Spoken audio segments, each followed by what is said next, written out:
Welcome to the Root Review, Episode 3. This is your host, Zeke Freeman with Root Architecture and Development. This is a show where we interview real-life innovators in design and development to help you bring your vision to reality. Here today with Shannon Harris of Fuse Living. She is a new mother and developer and owner of Fuse, which does interior design and redevelopment. So I appreciate you taking the time to chat with us today, Shannon. Yes. Well, I appreciate the invitation. Yeah, absolutely. So I just wanted to take the time and have a little conversation with you about wanted to dig into some of the stuff that you're doing for healthy living. It seems really unique and cool in Denver. Looking at your website here today, it seems like you guys have gotten a handful of cool new projects up, and I know you kind of have dove into some of the certification programs that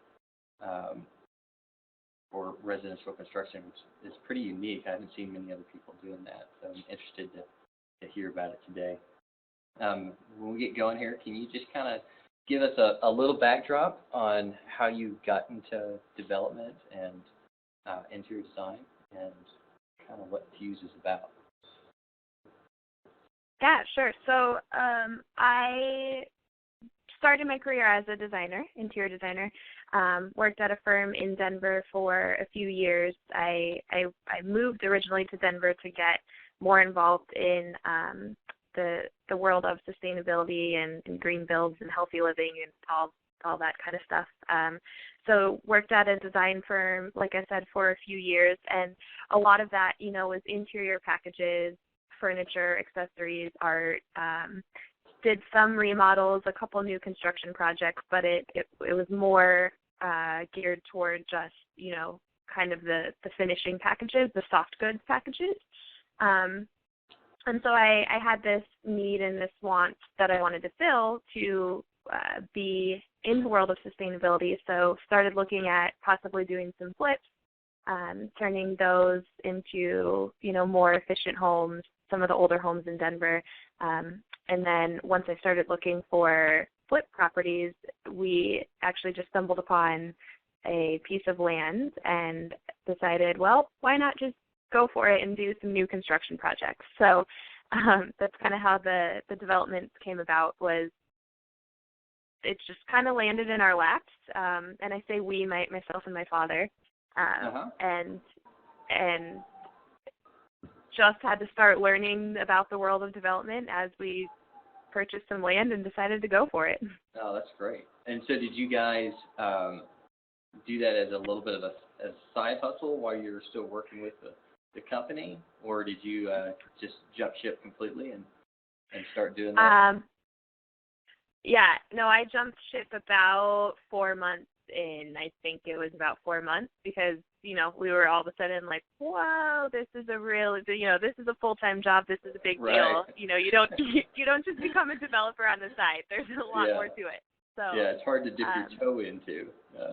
Yeah, no, there's no toe dipping. It's, full body in.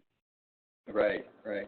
And were you doing the design work on the projects as well, or mainly the project management and the interiors? Or what all pieces did you guys take on? Yeah, so I definitely designed the interiors on all of our developments. And my father started with kind of more of the management back of house. He was an entrepreneur himself and started a few different companies, so he really helped me get off the ground and, kind of what things to watch out for, and just kind of turned me into the business person that I've become. And so, he was very involved in the back of house stuff and a little bit less involved overall now. But so now I do a lot more management, still do the design, but kind of run the full ship. Did he have any construction background, or were both you guys just figuring that out? No. Oh, that's great. So I'm sure there's some hard lessons learned in that. 100%. So what do you think that was, what were some of the tougher things that you guys had to learn doing that from scratch? And did you find some good resources and team members along the way to kind of help get your feet wet? How did you guys figure that out? It seems like a well to swallow. Yeah. It was a huge pill to swallow. We did create, what we thought was a really excellent team of sort of advisors and mentors. We still use Green Spot Real Estate, Tracy Harrington over there, and then Melissa Baldridge is actually part of the energy and sustainability side of Green Spot, and she does all our green ratings. And so they've been excellent, and, as far as the real estate side, Tracy's been phenomenal, and, she's so far, that's who we've acquired all of our land through, and she sells all our projects, and so that's been a really, really great relationship as far as just kind of, she does this for a lot of developers, so she had a lot of comments to give us and feedback to give us on, some decision making in the early days, and that was super helpful. So her and then our design team, we have a little bit of a different design team now, but our design team right out the gate was also, very mentoring in the way of, this is what the city requires, this is zoning, this is that, just kind of like the 101 of building. So that was awesome as well. And then how about the construction side? Are you guys using multiple GCs or do you kind of have an in-house team, or how does your construction work? No, so we have third-party GCs as well, and again, a very great team that we stumbled upon. Sean Smith, he did our first couple developments, and he was great. He's really involved with the USGBC, which is what our goals were from the very beginning, was to create LEED homes as a developer, and so.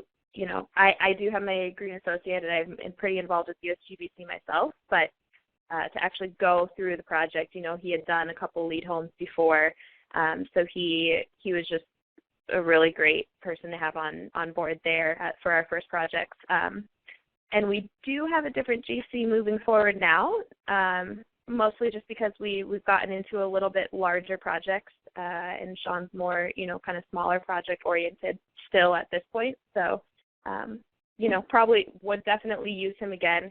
His quality is excellent. His attention to detail is, really great as well. So I would say a couple that we have on hand. Yeah, that's great. That's kind of a rare story to start out with a good GC right off the bat. You see horror stories, coming into construction. So that sounds really good. Do you think let's dive into like the LEED process a little bit in terms of, is that the primary certification that you guys are doing with the green building, or is there others? It is. There's definitely others as well, but yeah, I mean, I think for me and for us, our goal was to create, these homes as a higher efficiency and a healthier quality for the residents, and really just something that we could be proud of too. So LEED is, I don't want to say it's easy. It's not. It's it's a lot of work to get there, but it's definitely, I feel now, one of the easier programs, and so that's definitely, I would consider, our baseline. Now, as future projects come up, starting to look at other programs, like Living Building Challenge is extremely challenging. I'm a little terrified to take it on, but do want to take it on. Yeah. Zero energy homes, that's something we're targeting on an upcoming project, and so yeah, definitely trying to go above LEED as well. But has that we'll dive into a little bit about what actually is involved with the LEED homes and why someone would want to do that. But while we're kind of talking about subcontractors and certifications, do you think that going through LEED projects has helped in any way make that quality of subcontractor or contractor improve and the process better? Or is it more geared towards what the end product is that you're in and features that you're getting? Does it actually help the process be better with contractors at all? I think a little bit of both. I think it has helped the process of contractors. At the very beginning of a lead project, it's always suggested that you have a design charrette, which is basically bringing all team members in place. That would be, the main GC, all your major subtrades like HVAC and plumbing, electrical, getting everybody on the same page right from the very beginning. And that definitely, we've done it without a charrette, and we've built by doing a charrette first, and always, having everybody involved in the very beginning is the best way to go. Things are just planned a little bit better. The drawings are more complete. It's things on the construction side go a lot smoother if everybody's kind of upfront on the design process. Yeah. And so when you bring a GC said, on up front without, are they helping as a construction manager? Do you guys do cost plus then? What kind of contracts do you guys set up so you can bring a GC on earlier and still kind of get the best competitive advantage to get a project built? So we basically just had, we typically contract with GMPs, so not a cost plus, so our new GC is M&B Construction, and they, on our new project now, they've been involved throughout since concept design, so it's kind of just like in addition to our construction contract. Do they also have a pre-construction portion? Correct, yes. Okay, yeah. Well, that's interesting. And that has been, so how do you guys kind of make sure that you're, getting the best value through the process? And it seems like it's always kind of a difficult thing to, make sure that your projects stay on budget, without bidding things out. I think that seems to be the path that, most people go down is, wait till they get projects are kind of further down the road, then bring the contractor on, competitively bid. Obviously, it doesn't seem like you guys think that's the best model. How do you guys control cost and still get the best quality? Yeah, it's definitely hard to have everyone, have the GC and get bids early on. I push for that really hard. I try to get solid bids, and we're huge on relationships too. So creating, the same relationships and the fact that, some of these subs or even just the GC knows that we are here, we plan to do many more projects, as long as things go smoothly, we want to work with the same people, and just, facilitate long-lasting relationships. So I think that helps a little bit. But, yeah, it's difficult to get the bids up front and to have them accurate. And, that's something, to be honest, we struggle with a little bit, just being newbies as well. We only have a couple projects to base new bids on. So our history of cost is pretty short. And, we're still learning what's typical, and a lot of it is we do have some builder friends in Arizona as well, and so it's just talking to people and, saying, hey, does this kind of look right? What do you think about this? What do you think about that? So we're lucky in that way that we have a lot of people to talk to. But other than that, we kind of just have to figure out what we need at the end of the day and what works, and kind of add it all up and say, make decisions on where we can cut or where we can spend. Yeah. Have you guys, what are some of the sustainable features that you guys are putting into projects that, and how are you guys looking at like the cost benefits of those? Do your construction partners help you through that? Like, do you guys do estimating on different options as you're going along to kind of see what works and doesn't work? How do you guys kind of test what you're We what do, you're gonna yes. build. Yeah, so we have, it's always multiple options in the beginning on pretty much every single item that goes into the project. And so, it's okay, well, here's this option that's, maximum efficiency for, let's just say, your furnace. Here's this option, here's that option. And so, we look at each item from multiple angles. And I do have, again, Melissa Baldridge heavily involved in some of the systems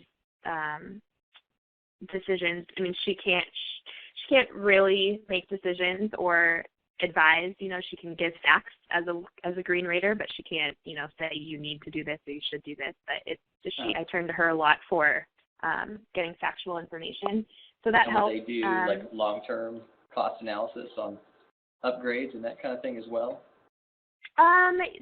Yes, on some of the bigger items, like we include solar on every one of our projects. We purchase it or we used Solar City before, which is, Solar City owns all of their panels, and then the homeowner basically has zero maintenance and they just get the benefit of the panels.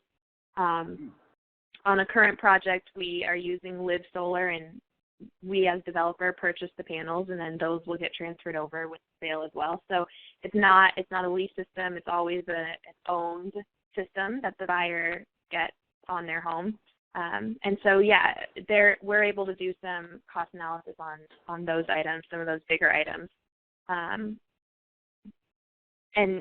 some units, they've really, the cost pays out, and on a couple others, the smaller units, it doesn't really, but that's just kind of one of our philosophies that we're willing to spend a little extra on. Yeah.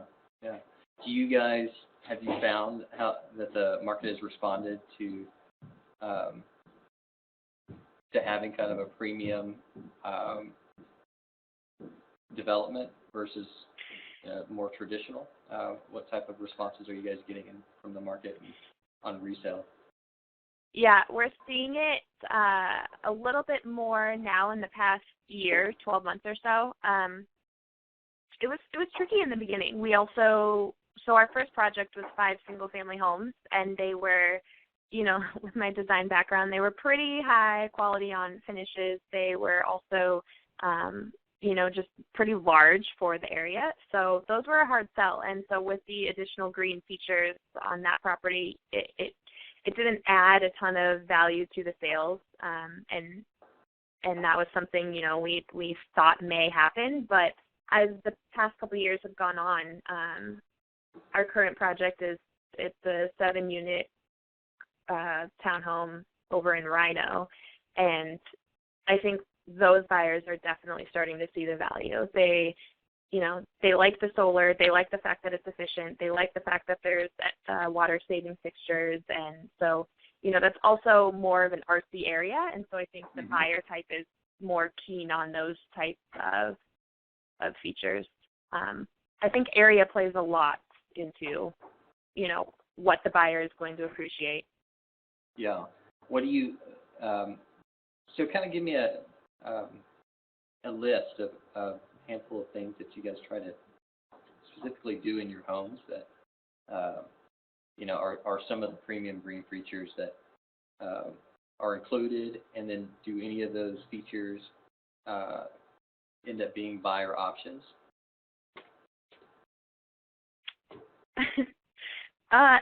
Sadly, no. They're not really buyer options. We just include them, which isn't good for us, but great for them. Yeah.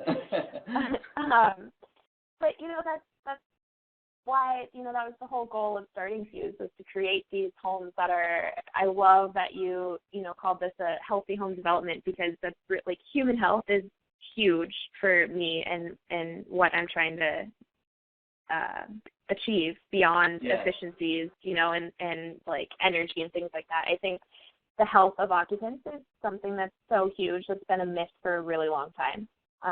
So I would definitely say paying attention to the materials that go into our project, how they're made, what they're made with, everything that people may or may not hear about. I think as an industry, we're starting to hear about manufacturing processes a little bit more than we ever have been, which is awesome.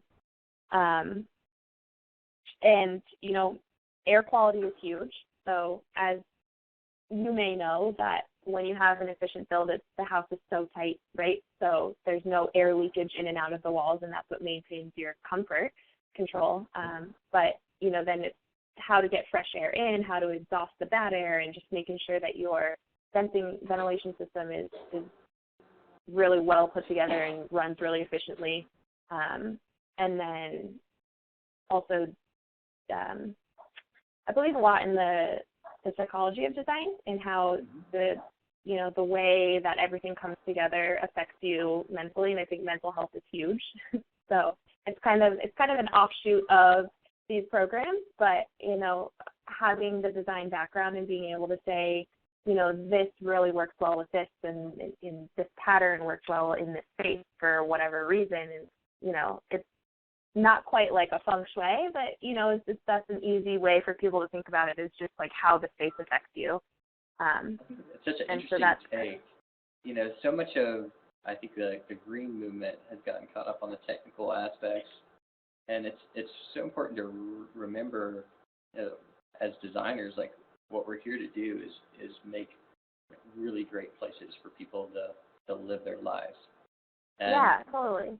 And we only have, like, Denver is such a rapidly growing city that there's only so much land, that's there to build, and the opportunity to build something is a real gift. And if we're just throwing up crap, that's what's going to be here for the next 50 years, versus taking a time to really look at the whole aspect of a development and how's that going to affect someone's life when they have the chance to live there. I think it's really unique that you're taking the time to think through that, and really important. Yeah, I mean, it's just something that I truly believe in, and whether all of our buyers believe in it as well, I don't know, but at least I know that I can make a mark on my projects and do what I can for the health of people. Yeah. I love that you say it's a gift to be able to build in Denver. That's so true.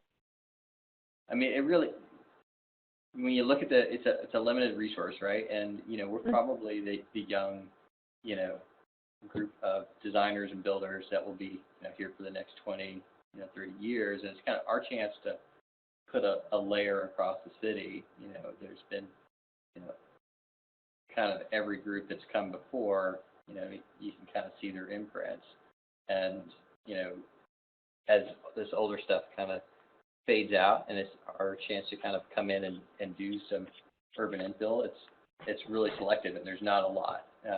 And so, the chance to, put housing in where there's a really high demand and need for greater density to accommodate all the people coming in. Each little project, and they're not making any more land, so each little project is really important, for what's going to be here and the shape of the city. And it's amazing, like, just these, small residential projects, are really going to be what's going to shape, our city, for the next 20, 50 years. So, yeah, I 100% agree.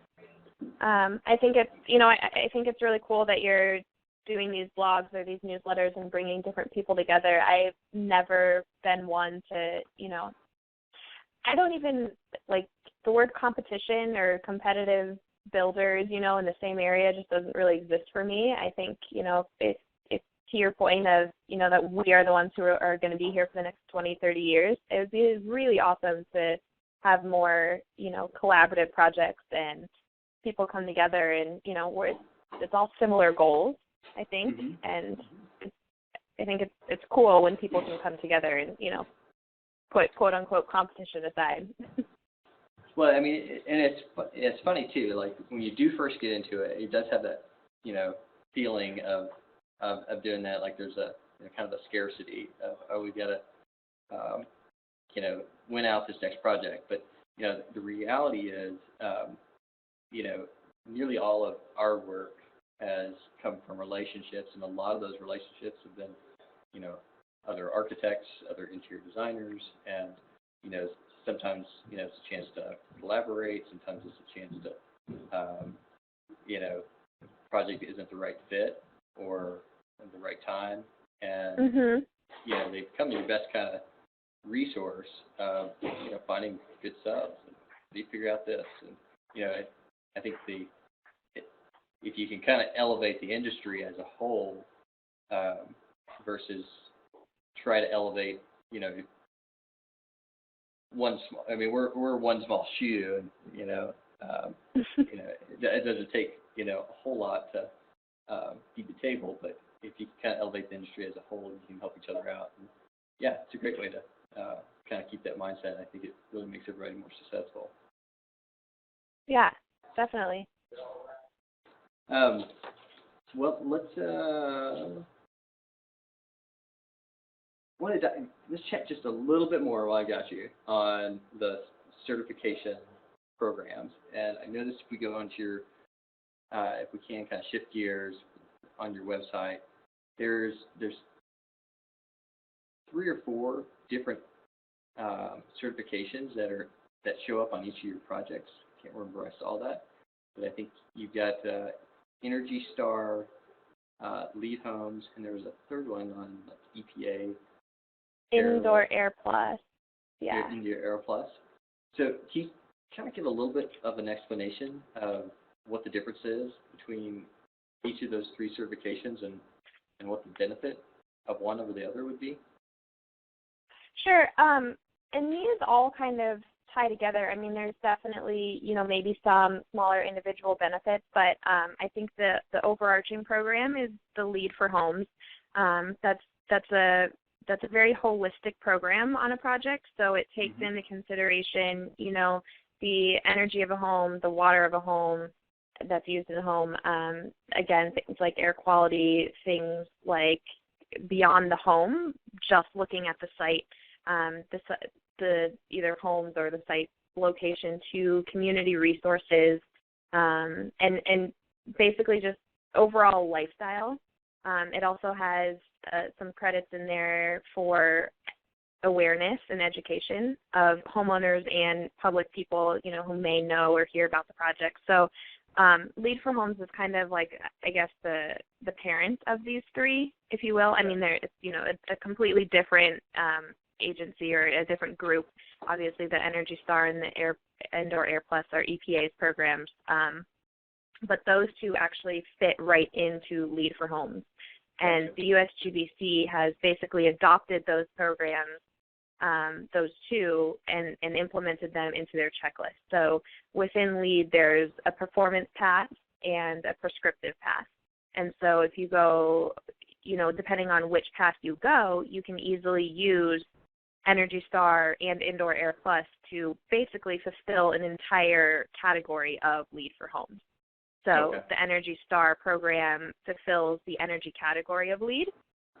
There are a couple extra things beyond Energy Star that you need to fulfill within Lead for Homes, but the majority of it is covered if you use the Energy Star and does it require at least one member to be certified as a lead accredited professional? No. Lead for Homes is, or is that different from? It's not. It's different. It's not. You get an extra point. So Lead for Homes is all based on points, and you get the ending certification. You have certified, you have silver, gold, and platinum. And each tier is basically just however many points the project achieves. So you could get an extra point for having someone who is LEED accredited, but you don't. It doesn't have to be. And it basically all just comes down to that green rater, and the green rater has gone through, their series of tests and exams and whatever, and they're qualified to certify these homes. So you have the green rater as the first step, and then from there, the project is submitted to a provider, and a provider is basically a second check of the rater's checks. So, there's a series that you have to go through. So we do our project. The green rater is involved. They have 3 site walks throughout the duration of the project. So, during framing, after installation, kind of all the systems that are behind the walls check, and then, some finish out checks, and then a final check, basically. And are they are they doing Go ahead. like blow air tests, or are they doing Yes. similar inspections? Yep. Okay. Yeah, and the blower door I think is actually, I think that's more part of Energy Star. I don't know that Lead for Homes requires that. I think Energy Star does though. Mm-hmm. So it's interesting because there are a lot of portions of the Energy Star program that are more robust than the energy part of Lead for Homes.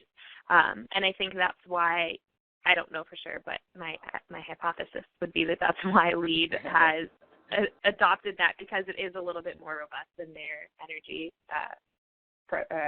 portion. Gotcha. And then have you guys, go ahead, sorry. Oh, I was just going to say, same with the Indoor Air Plus. So that was kind of, all the ventilation I talked about a couple of minutes ago of, tight home, bring the healthy air in, get the bad air out, doing like a complete whole home exhaust before the homeowner moves in, healthy materials, like all those things on air quality are part of the Indoor Air Plus, which again is a little bit more robust than the Lead category of air quality. So it fits in, and you just automatically kind of achieve that category. So some of the big categories, it sounds like, at the end of the day, the homeowner's going to walk out with a more energy efficient home. It'll have, less toxins and better air quality, better systems. Is there ways that you guys have you done any testing or is there any testing on the backside or monitoring is there smart home systems that are going into these so they can see, what their energy uses are and, whether, some of the extra things going in are paying off long term? Yeah, so for us, because we have the solar, there's definitely solar monitoring, which, it monitors all your energy use like that. And I know there's additional ways you can monitor, like, all your outlets and, kind of every single piece of energy and like, piece by piece to really get a thorough idea. And that's not something we've included yet or really even offered to our buyers. But to some degree, yes, there is monitoring, and we've also requested, we've had our homeowners in for close to 2 years now on some of our on our first project. So we have requested seeing the bills and seeing, water bills and Excel bills and things like that. So we can do a check as well and see how the house is performing. Are they performing well, or are they saving much on the backside of these? Can you tell? Yeah, they are. And to be honest, I just started collecting those. So at first glance, things look pretty good, but I haven't done a thorough dive through yet. And again, my favorite lady, Melissa, is going to help me kind of go through those and see what, how everything's performing. Oh, that's great. And then one last question. You kind of talked a little bit about, the importance of like the psychology of design and making the space really great and healthy. What does that mean? And what does that kind of look like on the things that you're designing on the interiors? Yeah, so I mean, it's just looking at all the details, beyond just like tile patterns and how, the pattern of a tile might tie into the pattern of a light. And, those are things that most people probably are not going to pick up on and don't have like a keen eye for. But they're going to walk into the space and be like, wow, this space feels really good. I don't really know why it feels so good, but it feels really good. And so me as a designer, I can help create those, subtle patterns or subtle shifts in patterns throughout the space, or, just movement throughout the space and how you kind of carry yourself through the house. So that, and then also I've given this example before, and I just think it's funny, but we had a buyer once who wanted his shower door to open out, and we were, among other reasons, but my biggest reason was, well, yeah, and then you're going to hit the towel rack that's right there on the wall. You don't really want to hit the towel rack with your shower door. It's going to cause like an obnoxious ding every time you open the door, right? So you're sitting there, you hear this ding, and, one day you wake up in a bad mood and you're like, oh, God, the shower is hitting the towel rack again. And, then that continues to happen, and you wake up every day huffing and puffing because your door is making a ding on your shower or your towel Yeah. rack, and Right. not a good way to start your day. Then you're Yeah. then you're cranky as you're getting ready. Then you're cranky when you're on your way, and so it's just little subtleties, I think, like that we try to pay attention to. Just kind of all throughout. Yeah.